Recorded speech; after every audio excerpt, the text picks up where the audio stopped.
In this video, I want to discuss at a high level class registration policies, why you should have them, and then how to protect them by installing and informing your members of late cancellation fees and no-show fees. My name is Stu with What the Fuck Gym Talk, and these notes come from a brand new course we just dropped inside of Microgym University. And for those of you guys not familiar, Microgym University is the first online business school for microgym owners. It costs $50 a month. You can cancel any damn time you want, and it's full of over 75 hours of business-based courses to help you grow a more profitable microgym. There'll be links, somewhere in and around here for you to go check that out.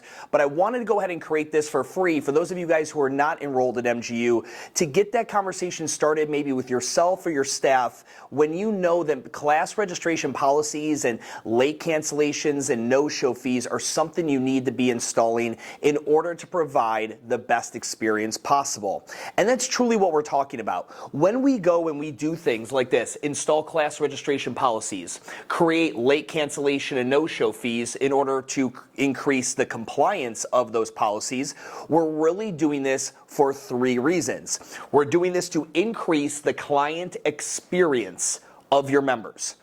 Doing all this work, and it is a lot of work for a microgym owner to do, is 100% geared to making sure that all potential customers coming in, prospects, are able to get into the classes and try them out that fits their schedule. So you need to know who's going to be in class, have you hit your class cap, all that. It also allows the current paying customers to be able to successfully schedule and plan their classes, allows your coaches to plan for how many people are coming to class. It's a huge, much bigger difference when you're a coach and you're planning for 6 people and then 16 show up. But you had no idea because there were no class registration policies installed. People could just show up, what we call open enrollment in the industry, without giving you any heads up notice. And then finally, the business. We obviously need the bottom line of this business to thrive so that these two have a place to work and a place to work out.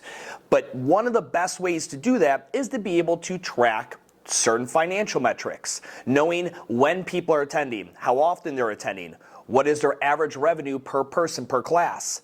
How many people attend this set coach's class on average compared to the rest of the coaches? These are all metrics that would help the bottom line of the business, but if you're not tracking attendance because you do not require class registration, then you are at a loss. Now, again, I'm going to zoom over this kind of from a 30,000 foot view. If you want to get into the weeds, really deep into this, go check out Microgym University. But let's go ahead and just discuss class registration policies.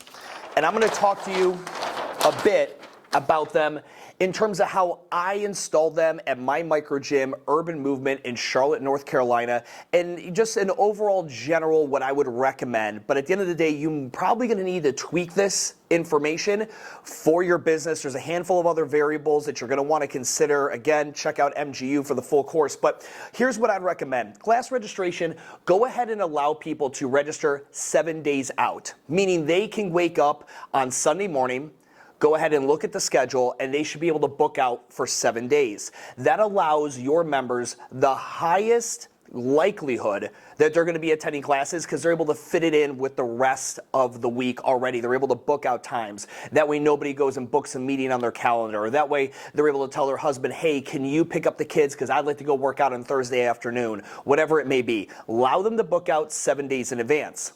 Allow up to 1 hour prior to class. Now, this is going to vary on a couple different scenarios depending on your model, but an hour before class is a safe bet. That's enough where the coach can be alerted, oh, someone else registered for class, and they can adjust the setup accordingly if needed.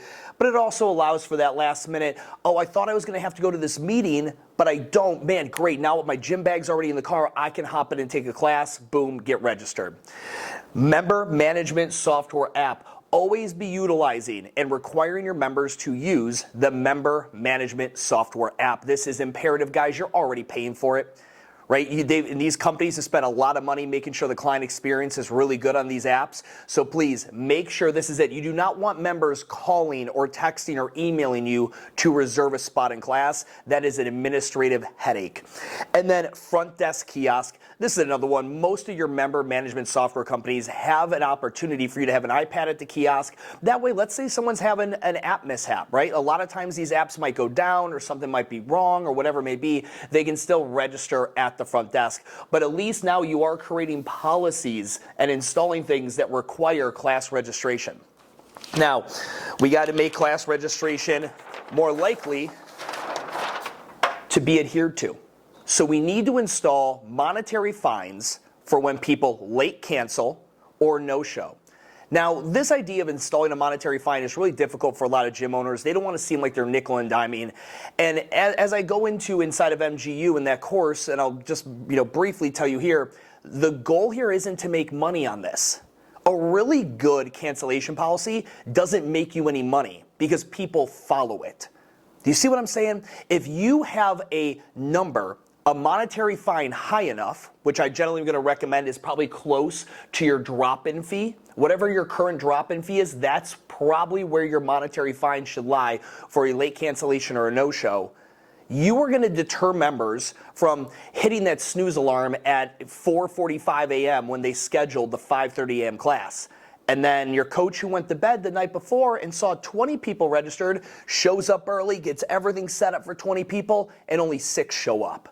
Well, if you have a high enough monetary fine there, people will think twice about hitting that snooze alarm, and you will be able to increase the compliance to your class registration. But the goal, guys, is not to make money off of this. Don't think of this as nickel and diming. Think of this as deterring people from not following the class registration policies. Now, creating a window, right? This means how many hours prior to the start of class is a member allowed to cancel without getting hit with one of these fines. I recommend the industry average of 8 to 12 hours. So for example, if you went with an 8-hour cancellation window policy, that means that if somebody was signing up for a 5 a.m. class on Tuesday, that they would need to register by 9 p.m., they would need to cancel by 9 p.m. on Monday. All right, so think about that one more time. Someone has registered for 5 a.m. on Tuesday. If they want to cancel without penalty, they need to cancel by 9 p.m. That makes sense though, right? Especially in this previous example I just gave. It gives the coach a heads up as to who's coming in. Maybe if the class was sold out and now allows somebody else to get in. That makes sense when we're going from like a p.m. to an a.m. shift. If you have a very busy class schedule, you might want to keep an 8 to 12 hour cancellation policy throughout the whole day. I have at gyms, and I talk about it inside of MGU, that utilize different hour policies throughout the day based on different attendance and practicality issues that their membership and their culture might have. And then 100% or nothing. This is the biggest thing. When it comes to installing one of these policies, meaning you have class registration rules set up, you have established a fine if somebody cancels or no-shows to a class, and when I say cancel, they cancel outside the cancellation window, but you don't adhere to it 100%, you are just, why spend all the time doing this? Now sure, there's going to be some customer service opportunities there. You're going to have exceptions to the rule, but 97% of the time, it should be automatic. This should be 100% or nothing, because that is what creates culture inside of your gym with your members, which ultimately creates a great community. Remember, guys, community's dog shit. Culture is everything. Establish the culture and you'll have an amazing community. These policies, again, guys, are meant to increase client experience, help out the coach, give them a better coaching experience, which is imperative if you want to retain good talent, and obviously help out the business's bottom line. If you want to get deeper into this, highly recommend go ahead and check out Microgym University's newest course where I review this and I talk about punctuality policies. Should you allow members to show up late to class? And if not, how should that be handled? Guys, thank you so much for watching this video, and until I see you in the next one, have a great fucking day.